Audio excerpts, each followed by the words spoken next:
Hi, everyone. One more person. Yes. Thanks to be here for this talk about integration testing. I'm very happy to see that the room is full, especially since it's near the end of the day. And what I will be talking about is not serverless, it's not container, it's not microservice, it's super boring stuff. Huh? But it might be usable. Anyway, I'm Nicolas Frankel. I'm a consultant. I currently work for SAP Customer Experience, and we have a solution named Hybris e-commerce, or SAP Experience e-commerce now, which is based on Java and Spring. And so I am tasked to help customers integrate this platform, this e-commerce platform, into their integration system. And since that's how I earn my salary, and at night, well, I do fun stuff like writing books, blogging, and doing other stuff. What I'll be talking about in this talk is taken from this book that I wrote several years ago about integration testing. And one of the triggers that made me write this book is once I had a talk with a friend, and he told me, yeah, I do unit testing. How do you define unit testing? Oh, I am using JUnit. And so I thought, OK, that's interesting. There are not so many resources around the internet about integration testing. In fact, there is none, and I believe this is the first book. So if you want more information, it will be in the book. OK, let's start slowly. Testing. Who here tests his or her code? OK, who doesn't? You're brave. You're super brave. Just because you raise your hand first, and because, well, there are different kinds of testing: unit testing, mutation testing, integration testing, security testing, like penetration testing, performance testing, and in performance testing, then you have like endurance testing, peak testing. I mean, there are like a lot of different kinds of testing. And in this talk, I will be like very limited. I will just talk about like unit testing to define integration testing. So I will define integration testing in regards to unit testing. And so if you look at the literature, unit testing, and you find a lot of literature on unit testing, it tests something in isolation, a unit in isolation. And in general, in the Java world, the unit means the class. So some people might say, yeah, it's a bit bigger, but for the talk, for the book, I will define the unit as a class. And of course, integration testing starts when you want to check that the behavior of multiple classes together, multiple units, work as intended. So that will be my definition for integration testing for this talk. And I also stumble upon a lot of stuff that, yeah, you should only do unit testing because you do TDD, or you should do only integration testing because that's the only thing that can really make sure that your application behaves correctly. This is just crap. I mean, you should do both. You should and you must do both. I have a counterexample that I like. Let's say I have a prototype car, not a car, but a prototype car. So I want to design a new car, and hence I create a prototype. Unit testing would be to test that each piece of the car, every nut and every bolt of the car works perfectly on its own. And integration testing in that time would be like to assemble the pieces and to take the car on a test drive. Now think about it. If you are the program manager, would you be like brave enough to assemble the car and to take it on a test drive without having tested the pieces separately before? That would be pretty brave. So perhaps there is one guy at the bottom who might do it, but I wouldn't, because I mean it would cost a lot to discover it's only because of a faulty nut that my car just broke. That would cost a lot of time and money for nothing. And on the opposite, if you test only every nut and bolt and start manufacturing the car, you have no guarantee that the pieces work well enough together. So whoever tells you that you should do it one or the other, that's just crap. You should do both. And of course, you cannot do both, but let's talk about it a bit afterwards. Unit testing is very easy because, well, you have one unit, you test it. So you have the input, you execute your code, and you have the output. Now with integration testing, you start having a concept that you don't have in unit testing, or a concept that is hidden, is the concept of system under test. Because I told you that integration testing starts with at least two units that work together, but there can be no limit. It can be the entire system. So you can have very small system under test, like system might be only 2 classes, or you can have the whole application as a system. Like it would be like complete system testing. And the recipes that you know from unit testing using test doubles, you can reuse them as well. So if you want to pass something specific as input, or if you want to check the output, you can reuse as well. So you can use Mockito or EasyMock or every framework that you already use. Just a reminder that test doubles is a very general term and that you can have like dummies. That's something that you will pass to the test method that is never used. The mock is basically something that you want to create a mock to. Stub is for the behavior. Spy is if you have a real object and you want just to like wrap one of its behavior that you don't want to use. And fake is when you have something that's working, but it's not intended for production use. So you can use everything that you already use in unit testing. Something also that I see, I ever talk about mutation testing, is that testing, it's not about code coverage. It's not who has the biggest code coverage. Testing is about return over investment. So that's why you should only test what is very, very important to you. And in that case, when you do integration testing, you must realize that there are some downsides. And one of the biggest downsides is that the larger the system under test is, the more fragile it is. And generally, also, the slower it is. So you cannot test everything. You have to choose. And someone much more smarter than me, like, came up with this pyramid. And probably, who doesn't know about the testing pyramid? Everybody? Oh, okay. So I will describe it.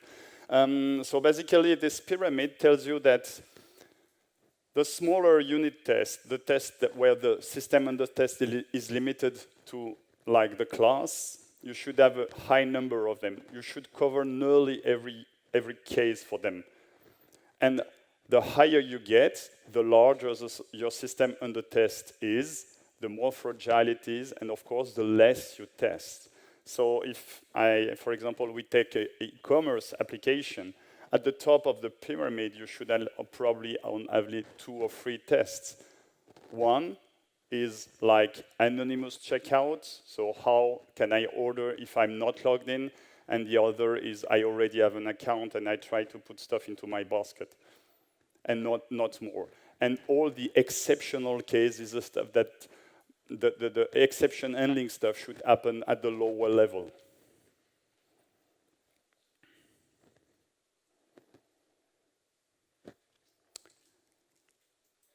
As I told you, integration testing has some challenges on its own that are very specific that you don't see in unit testing. The first is, like in general integration tests, the bigger they are, the slower they are. So it might be hard to wait for like 10 minutes to have like a feedback on your tests when you change something. Also, they are fragile because then you add a lot more of moving pieces that you don't have in unit testing. And finally, because they are so hard, they are hard to diagnose, so you have to come up with specific solutions. So let's see how we can cope with each one of them. The first is like it's slow. It's slow because it uses resources, like for example, you might want to test your code against a remote web service, and it will take time, of course. Or another reason why it's slow, it's because you are using a container, and it might be like a Java EE application server, it might be a Spring container, and both take some time to start up. So how do we handle that stuff? It's hard to make them faster. What we can do is we can apply like very old software engineering principle is to fail fast. The first thing to do is to separate between the unit test and the integration test, because you want your unit test to fail first. It's no use running your integration test for ages, and then that one of them fail, and you notice that it could have been caught by a unit test.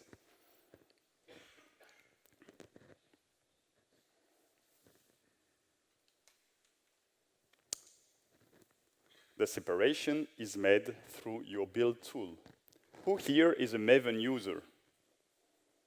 And early, okay, end user? I feel you. Gradle user? Too many people, that's bad. Sorry for you guys, that's worse. Okay. I will talk about MAVEN. Actually, I have a lot of issues with Gradle. Regarding integration testing, my biggest issue with Gradle is that you don't have an integration testing phase. And of course, Gradle proponents will tell me, yeah, but you can add your own. Yeah, so everybody has its own with different name, different ways of doing it. Yeah. Good. MAVEN, it is standardized. So this is the MAVEN lifecycle. You have like, probably you know about compile, test, right? And for integration test, you are like 4 phases. You have pre-integration test, you have integration test, post-integration test, and verify. So basically, for pre-integration test, what you can do if you need, you can start the Tomcat server, then you pass your tests in the Tomcat server. Then post-integration test, you will start the Tomcat server, and verify will like aggregate the result and tells you if it works or not. So it will fail the build eventually. And you also might know that in MAVEN, so you have those phases, and you have like plugins that are associated by default into the MAVEN lifecycle, right? And by default, you know about the MAVEN Showfire plugin that is bound to the test phase, and by default, it will run any test that ends with tests, starts with test, or ends with test case. And what they did, the people at MAVEN, they did something that is very wrong from an engineering point of view. They duplicated the MAVEN Showfire plugin and labeled it like MAVEN FAILSAFE plugin. And it's a bit different, so basically, it will run tests that ends with IT, starts with IT, or ends with IT case. But there is a big catch, is that it must be bound explicitly. So by default, integration tests won't run. You have to do it for every one of your POM, or if you have like a parent POM at your company, you can do it like that. And I mean, it's like not rocket science. You copy-paste that snippet, and you associate the integration test goal with integration test, and the verify goal to the verify phase. And if you need pre-integration test and post-integration test, you do the same. And it's done. When should you run your integration test? Well, the first is it depends. If they are not slow, you can run them during the normal test phase. But if they start taking some time, you shouldn't run them during the test phase, because again, it will slow your build, you will have slow feedback. In that case, you should only run them on the continuous integration server at the frequency that you want. It might be, if your integration tests take like 10 minutes, perhaps running them like every half an hour might be good. If they take 2 hours, then perhaps you must run them twice per day. And many people ask me, yes, but you know, it's a lot. How can we do that? Well, the alternative is you have nothing. So again, you take your prototype core, you have only unit tests, and you believe that everything will be fine. So slow feedback is better than no feedback at all. So that's how you cope with integration tests being slow. Second problem, they are fragile. They are fragile because they are using infrastructure resources. Again, with the web service. How do you make sure that the web service is really up? You have no clue. And what happens in general if you have a fragile integration test that comes read, let's say, every week, what happens at some point?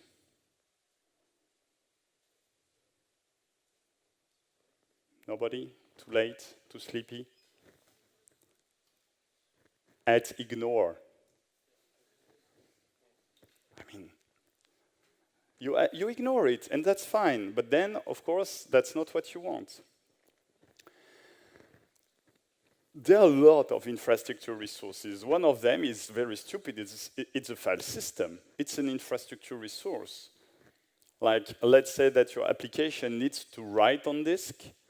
You must make sure that the stuff that you want to write is there. Another stuff, time. Time is an infrastructure resource. You must take it into account. If your batch runs only on Monday, how can you test it on Tuesday? Databases, for sure, web services, mail server, FTP, everything that your application requires, but is not code, is an infrastructure resource. And it's a point of failure in your application and also in your test. So how do you cope with time or file system dependency? Well, the first is you should use dependency injection. Once I wanted to test my batch that ran only on Monday. And I understood afterwards that I had to wait every Monday to test it, which is not fun. I was young, please. I apologize, I was super young, like 8 years ago. Or I would need to change the time of the machine I was running on before the test, which was equally stupid. On the other hand, if you design your stuff by injecting the time itself, then it's very easy to test, and it runs as well. So that's only by designing your code in a certain way, you can make sure that you are not dependent on some infrastructure resources.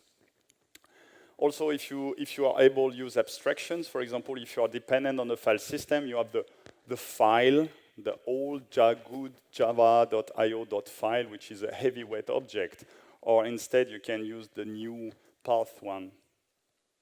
So again, just use the latest abstraction that you can. So with database, it goes a little beyond that, because if you want to test the service layer, well, it's easy, because if you want to test the service layer, you just like mock the repository layer.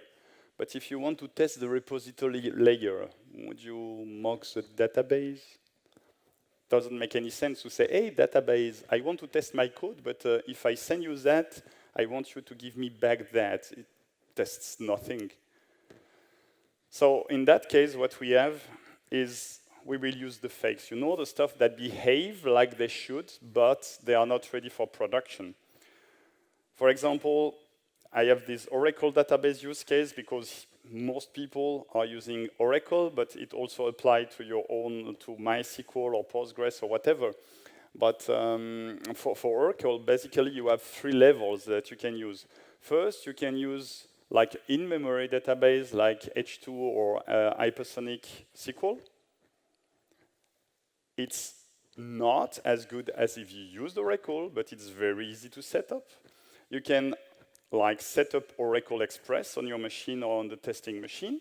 It gets closer to the real deal, but there is still a bit of gap. Or you can ask your DBA to create one schema for every one of your users.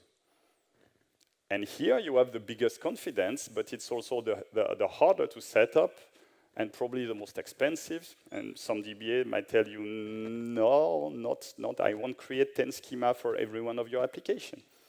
So it's very contextual, depending on your resource and the degree of confidence that you want to have in your tests.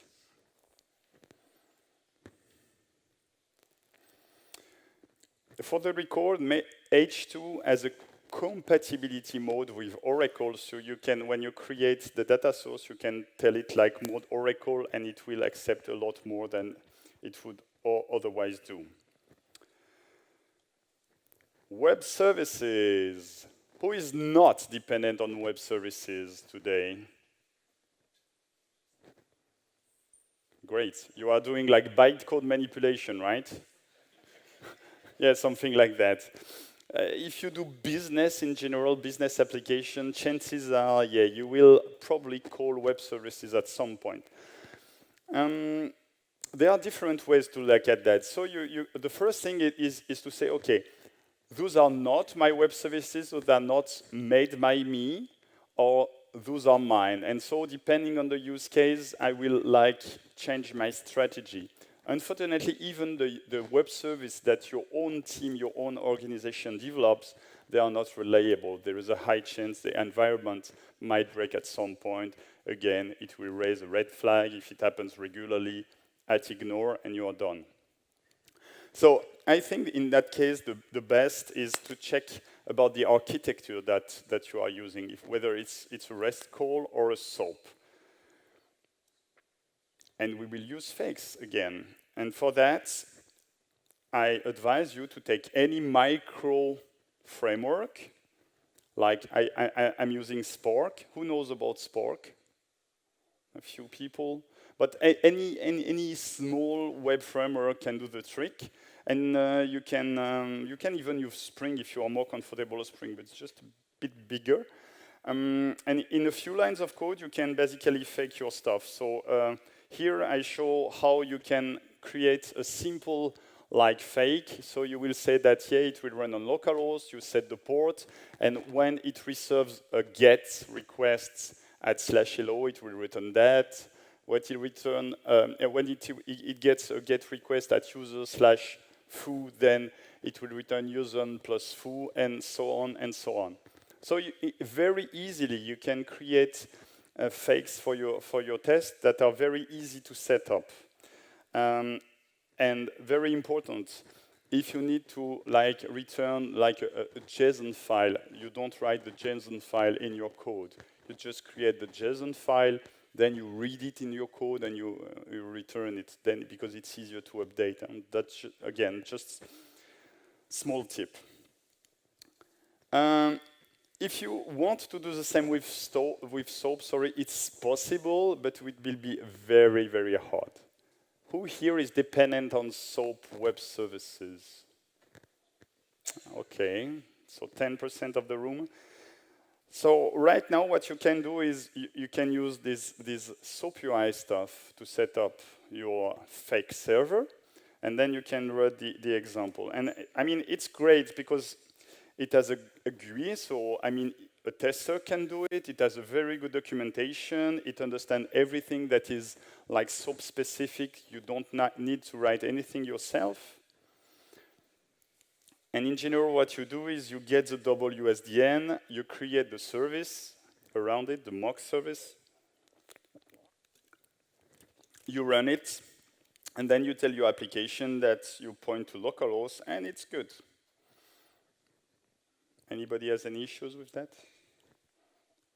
Well, I have. It was a trap to see if we followed. The problem is basically, in that case, it cannot be automated. It's not automated. You have to run the GUI. You have to do everything by yourself, and it's not great. What people are not aware of is you can do the same as I advised before, get the WSDL, blah, blah, blah. And you have a SOAP-UI.jar. So basically, there is a small, very small API that you can read from the project that you created with SOAP-UI. Yes, it's not super great, but it gets the job done. I mean, you chose to do SOAP, right? So it must hurt at some point. Some important rules. Please be very, very simple in your tests. You know, if you already have to read that stuff, it's really hard. I mean, you can apply the same engineering technique that you know, so create small methods and stuff, and keep them very simple. Test one thing. If you have like setup stuff or logic, don't try to be smart. Really, your tests shouldn't be too smart. Your tests in general should be self-contained, unless you have very good reason, unless there is a lot of duplication. But for example, sorry, you cannot say, hey, if I'm in this case, I will return this file plus this file plus this file, and in this case, I will return this fragment plus something completely dynamic. It will be very hard for you to maintain that. What I advise is, like, if I'm in this case, I return this file. If I'm in this case, I return this file. And then you have your test case completely isolated, and it's much more maintainable. In container testing, because so far we have talked about dependencies, but the biggest dependency nowadays is the container. Who here is a Spring user? Okay, wait. Who here doesn't use Spring, but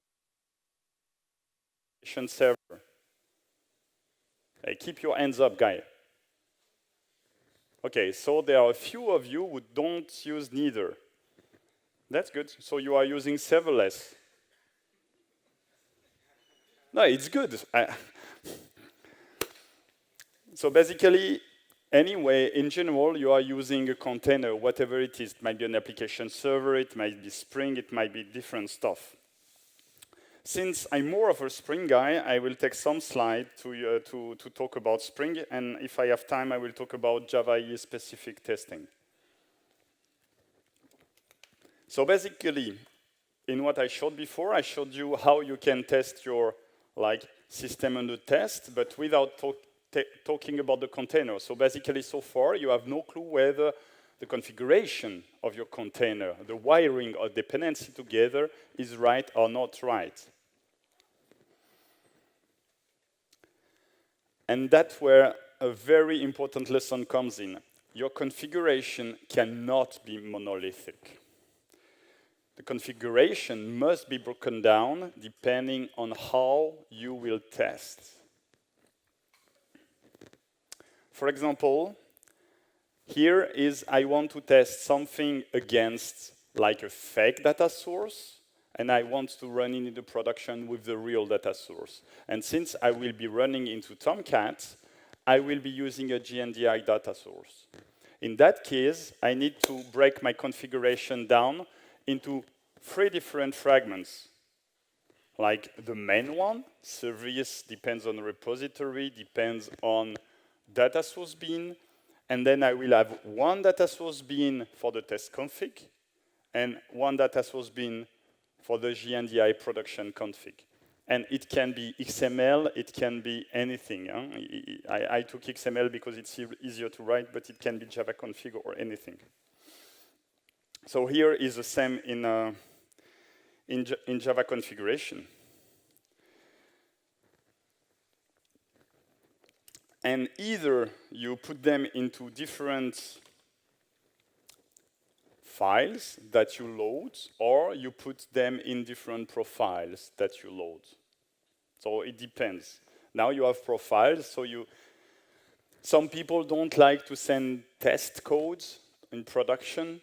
That might not be so important nowadays, it's up to you. Something also very important, you see this data source set max active 1. My data source will only have one active connection. Do you know why? Who can tell me why? I cannot give Azure voucher, but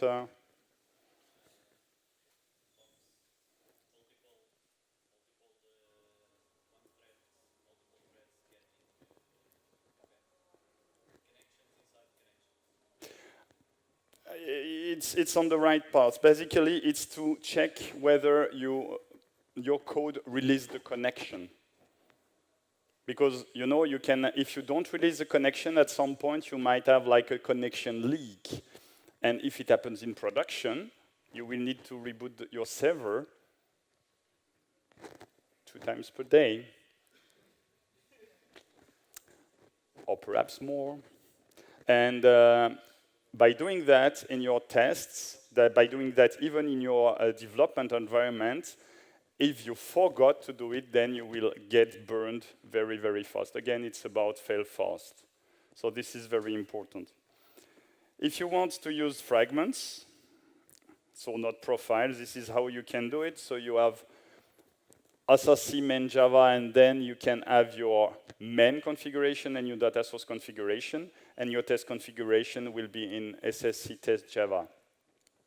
And your test or the production code will be the one to aggregate those fragments. That's also very important that your fragments don't reference each other, because once you will need one without the other, it will be very hard to break the dependency. That's something I learned by myself, and it hurt a lot.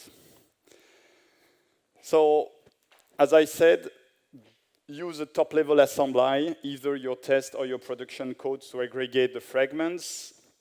To prevent pool connection leaking in test and also in local environments, use only one connection. And please use Java config or functional, but please don't use XML anymore. So now we know how to do it, but how do we test it? Well, if you know about Spring, you know there is something called the Spring tests, which should be in every one of your Spring projects. And that's how you test. And basically, you use either JUnit or TestNG, and then, as I told you, you assemble for a context configuration the fragments that you designed, and afterwards you can auto-wire. I'm always against auto-wiring fields, because afterwards the problem is that's hard to test, but this is already a test. So unless you test your test, you can do whatever you want.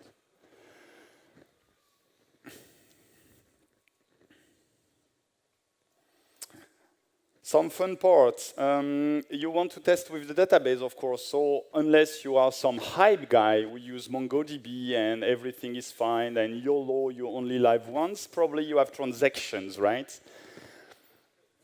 Who here has transactions? Because they do real engineering stuff. And the other one? You are the same brave guy as before, right? Who didn't test. That's good. I love you already. So,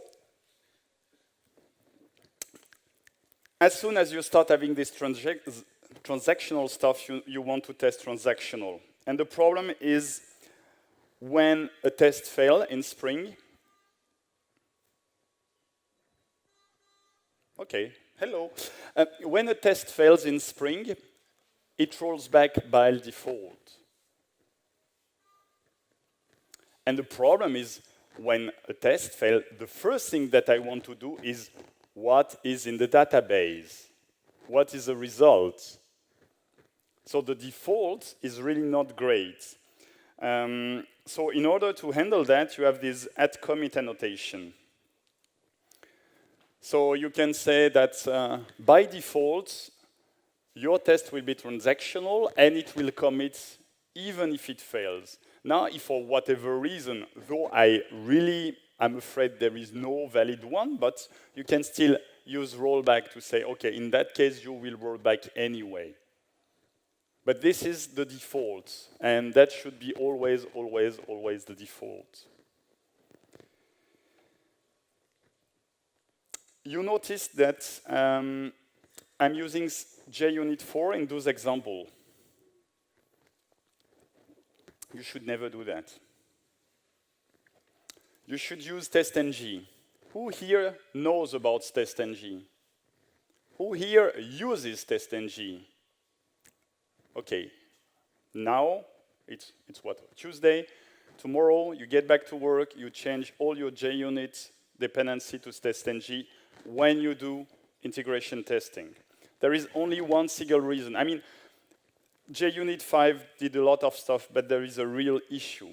Imagine you are in an e-commerce scenario. You want to test a checkout. So it's a long scenario. It's a checkout. So basically, with JUnit, you would have like one big method saying, OK, I browse the catalog. I put the item in my basket. Now I go to checkout. Now I pay. And now I should receive something. You have this like really huge method. What happens when it breaks? How will you name the method? Probably you will name it like scenario 1. And you will notice that something broke in scenario 1. So that's the third point, how to diagnose. This is really hard to diagnose because your method is too huge.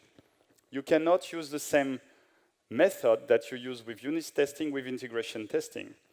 The good thing about testng, I mean, in integration testing, there are a lot of good stuff about testng, but basically, you can create different methods for each of your step. So you would have like one browse catalog method, you would have add to basket method, and so on and so forth, and you make them depend on one another. So you force order, and if it breaks, you know in which method it broke.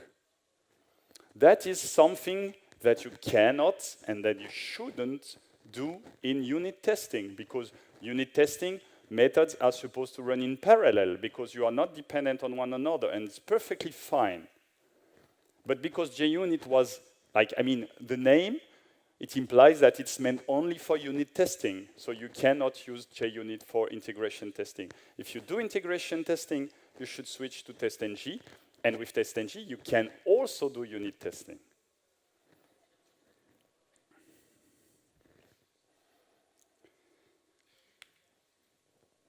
So about the testing pyramid, remember at the top is UI testing, like really end-to-end testing. So your test plays the role of the user interacting with the browser, which in general is a browser. The problem is when you do that, you are probably using Selenium or whatever, and if you do that, you have those like, how is that called again, selectors. And selectors, unless you are using an ID, which is also a solution, they change a lot. So you cannot say, hey, I want to use the button that's in the bottom left, because very, very quickly the business will say, no, I want the button, it will be at the top, and I don't want a button, I want a link. Then it breaks all your tests very, very quickly. What you can do if you are using Spring is you can rely on the URL instead. And for that, Spring Test offers a mock MVC object. And with this API, you can do stuff like that. So you will like do a GET request at the root of the application, and you check that in that case, the status is 200, and that the view that is returned is them welcome. So it's a very, very nice testing DSL. Who here already does Spring Boot? Oh, I will wait a bit more because it seems like it's like a Ola, you know. Okay, 10% of the room. So for those that don't know Spring Boot and are still already using Spring, this is a good image that I like. So yeah, I don't describe it, you understood it, huh? If you are using Spring Boot, you can have on your test, you can have an annotation, auto-configure mock MVC, and then you can inject a mock MVC object. You don't need to create it. Like if you are doing only Spring, you have this mock MVC builder that you need to call. It's not so nice here. You just inject it and you are done. With Spring Boot, you should replace application context with Spring Boot test. And also the good stuff is that you have annotations dedicated to test layers of your application. Honestly, I'm not super convinced by that, but whatever. Who here uses Java EE without Spring? Okay, so I will need to talk about ARQUILLIAN. So I talked a lot about Spring, and there is some recipes that you can reuse, but not all of them, because Java EE has unique challenges. For example, with CDI, in general, you only have auto-wiring. You don't say, I want this bin in this bin. You say, I want a bin of this type, and then the container does it automatically. You can also do it in Spring, though I really please don't do it, but you can do it. CDI, you have no choice. It will be like auto-magically injected or not, and then it doesn't start. And in general, if you do Java EE, you also want to test with different application servers. I mean, what good is it to have a standard if you can only run it on one server? It's not that great. So in order to cope with the first issue, like you should only deploy what you want. If you have a whole application, you only want to test, again, one small system under test. You have an API called shrink-wrap, which lets you decide exactly how to assemble a part of your application. So you can, for example, just have a single feature that you want to deploy and to test, and it's no use creating the whole stuff. There is a MAVEN integration, and yeah, the other stuff too, but this is how it's created. So basically, you have this shrink-wrap entry point, then you tell which kind of archive you want to create, and then you can add the class one by one, or you can add all classes in one package. Then you add your resources, of course, persistent.xml. Then you can add your GSP if you are still doing GSP, or static resources. And then you have like this stuff that is marked for deployment. You can also, you have a MAVEN integration, as I told, and then you can like get the libraries that you want also to integrate into your by reading directly the POM. Then you don't need to repeat the stuff that you need. And then to test on different application servers, one, you have your like system under tests war. You can use something called ARQUILLIAN. And basically, ARQUILLIAN is an abstraction layer that lets you use different kind of application server in a declarative way. So you say in your test, okay, I want to test with like Tomcat. Yeah, there is a Tomcat, but for Java EE in general, you want like pure Java EE stuff like Tommy. I want to test with Wildfly. I want to test with whatever. And in that case, again, in that case, I'm using like testng. I can inject the services, which will be my entry point. This is very important. This is my shrink wrap. This is here. I would place what I created before with shrink wrap. And I have these, so important static, and I have this deployment annotation. And of course, you can only have one. And this is what ARQUILLIAN will deploy into the application server. And you see here that there is nothing, really nothing that is application server specific. There is no Tom EE, there is no Wildfly, there is no nothing.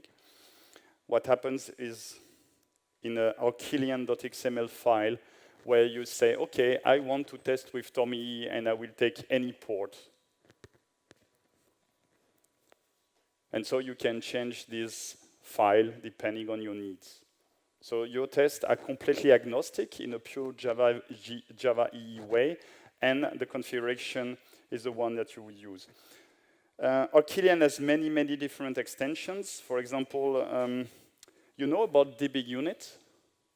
Who knows about JUnit? Okay, 5% of the room. JUnit is a nice nice testing framework if you want to preload your data into the database, and then you can run your test, and then you can check the state of the database after your test. And then it is, you can do it on your own, like if you do Spring, for example, or completely unrelated to Spring or Java EE. But you can also use it with ARQUILLIAN. It is an extension. It has a Selenium extension. It has a Docker extension. It has a lot of other different extensions. I won't criticize it too much because first it works, and it has to work with Java EE, which is no small potatoes, but it's quite heavy to set up. So you don't have choice if you have Java EE application anyway, but just be prepared that it might be a bit heavyweight. It seems that I have seen recently there is an initiative called ARQUILLIAN Chameleon that aims to be like a layer atop of ARQUILLIAN that wants to make things easier. So if you already use ARQUILLIAN, I advise you to check this Chameleon stuff. Okay, this is the end of my presentation. You can read my blog every week, or more frequently, but I try to publish every week. You can follow me on Twitter. You can find, at this URL, you will find Spring Pet Clinic with every step where I try to show some integration testing patterns and tricks that I told you about. And of course, if you're interested, you can purchase my book on LeanPub, or on Amazon if you prefer like the real heavy paper, and then you can put it into your shelf and tell your friend, you see, I have this book. So now it's time for some questions. There is 3.5 minutes.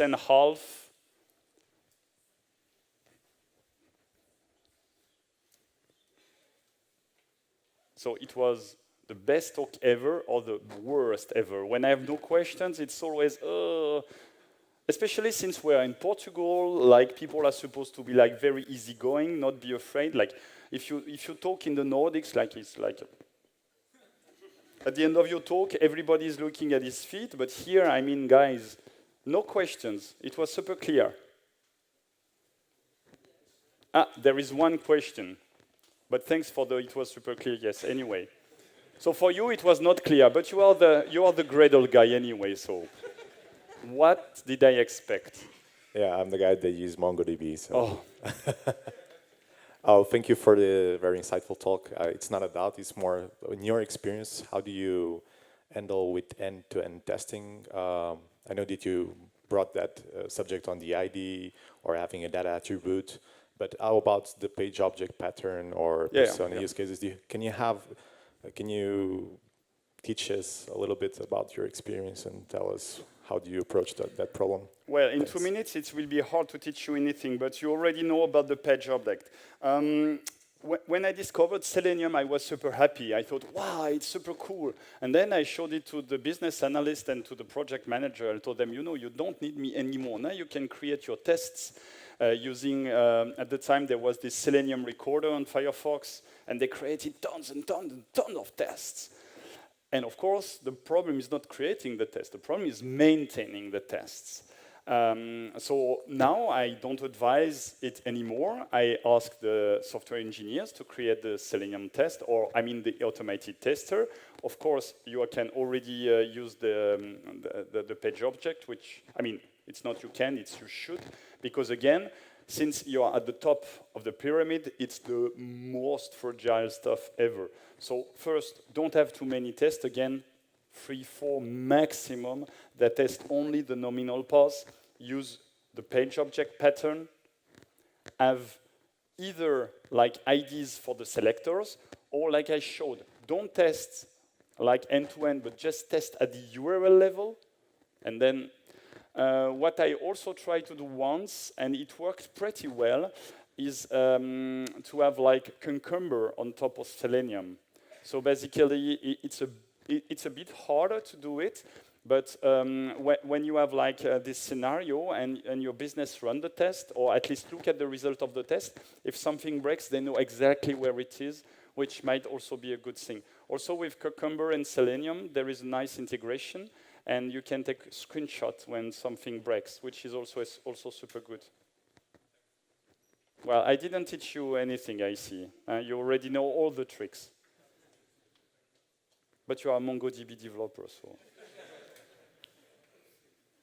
Other questions? Okay, thank you very much.